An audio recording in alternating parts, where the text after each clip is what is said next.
Pelajaran Hayat Yohanes berita ke-45 dengan judul Proses Hayat melalui mati dan bangkit untuk pelipat gandaan bagian keempat. Yohanes 20 menunjukkan jenis orang yang bisa menyadari kebangkitan Tuhan dan jenis orang yang kepadanya visi kebangkitan Tuhan disingkapkan. Fakta kebangkitan Tuhan telah digenapi, tetapi kebangkitan ini harus ditemukan dan dilihat. Sudahkah Anda menemukan fakta kebangkitan Kristus? Sudahkah Anda menemukan wahyu atau visi bahwa Tuhan telah bangkit? Saya tahu Anda telah mempunyai pengetahuan, doktrin, dan kisah kebangkitannya. Tetapi sudahkah Anda menemukan fakta hal ini dalam roh? Jika kita ingin memiliki penemuan yang demikian, terlebih dulu kita harus mengasihi Tuhan dan mencarinya. Perhatikan Maria. Sebelum Maria Magdalena datang ke kubur, fakta kebangkitan Tuhan dalam hayat telah terjadi. Maria menemukannya melalui kasih dan pencariannya terhadap Tuhan. Ketentuan ini merupakan suatu prinsip.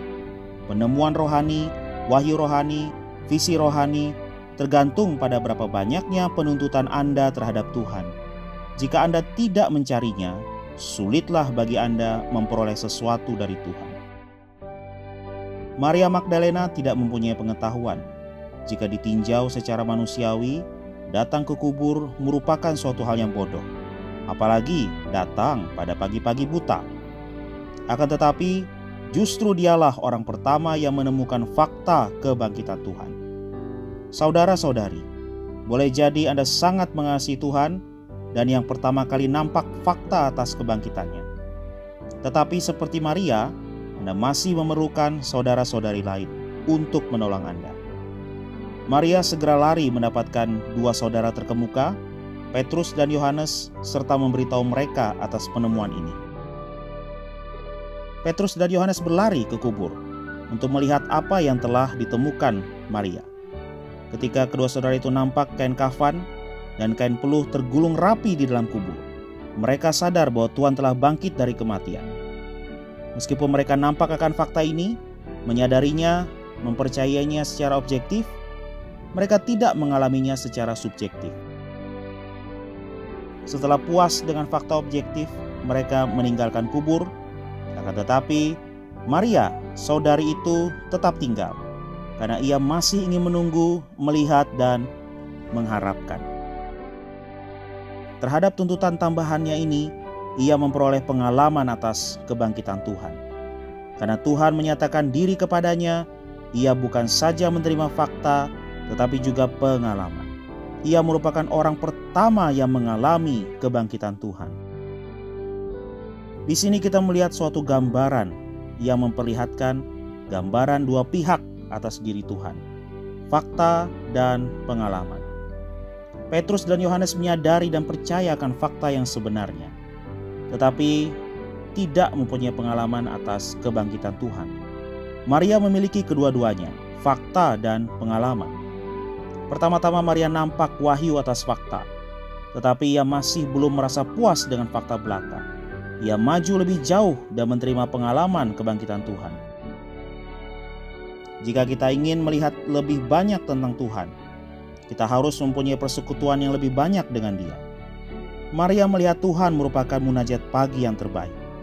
Dalam munajat pagi itu, ia berjumpa dengan Tuhan dan Tuhan menjumpainya. Ia berdoa kepada Tuhan dan Tuhan berkata-kata kepadanya. Ia bersekutu dengan Tuhan dan Tuhan memberikan firman dan wahyu kepadanya. Dalam Yohanes pasal 20 ayat 17, Tuhan berkata kepada Maria, "Janganlah engkau memegang aku, sebab aku belum naik kepada Bapa, tetapi pergilah kepada saudara-saudaraku dan katakan kepada mereka, bahwa sekarang aku akan pergi kepada Bapakku dan Bapamu, kepada Allahku dan Allahmu." Tetapi Tuhan berkata kepada Maria, "Pergilah kepada saudara-saudaraku." Di sini kita sampai kepada satu poin yang terbesar di dalam Injil Yohanes. Poin yang tidak banyak diketahui dengan jelas oleh orang-orang Kristen. Sebelum kebangkitannya, Tuhan tidak pernah memanggil murid-muridnya dengan kata saudara-saudara. Istilah yang paling akrab yang ia pakai sebelum waktu itu adalah sahabat-sahabat. Melalui kebangkitannya, murid-muridnya telah dilahirkan kembali dengan hayat ilahi yang dibebaskan melalui kematiannya yang menyalurkan hayat, seperti yang dinyatakan dalam Yohanes pasal 12 ayat 24. Melalui kebangkitan Kristus, murid-murid mempunyai hayat yang sama dengan Tuhan. Tuhan melahirkan kembali mereka melalui kebangkitannya. Dalam kebangkitannya, Putra Tunggal Allah menjadi yang sulung di antara banyak saudara. Karena itu, Bapanya juga adalah Bapa dari murid-muridnya. Allahnya juga adalah Allah murid-muridnya. Murid-murid sebagai manusia telah menjadi saudara-saudara Tuhan pun putra-putra Allah. Karena mereka telah menerima hayat yang sama seperti Tuhan. Inilah wahyu yang dibawa Maria kepada saudara-saudara Tuhan.